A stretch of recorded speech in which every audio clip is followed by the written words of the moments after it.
hadis yang membuat iri dan membuat persengketaan kerusuhan dialami. Dan yang paling menakutkan, hilangnya rasa persaudaraan dalam diri agama Islam.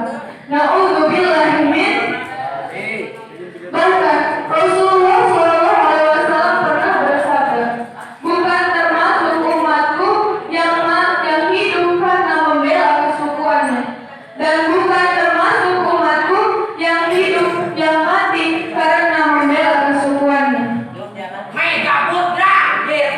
Dari awal sampai akhir dapat saya simpulkan bahwa persaudaraan dan akan terjalin jika adanya silaturahmi. Dengan demikian hadirin, saya menghimbau kepada seluruh yang ada di sini untuk terus membudayakan silaturahmi. Karena apa? Jika silaturahmi terjalin, maka persaudaraan akan terjalin. Jika silaturahmi tertata, maka negara akan jaya.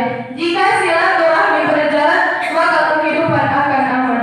Atas perhatiannya, saya ucapkan terima kasih. Wassalamualaikum warahmatullahi wabarakatuh. Tepuk tangan, mana tepuk tangannya?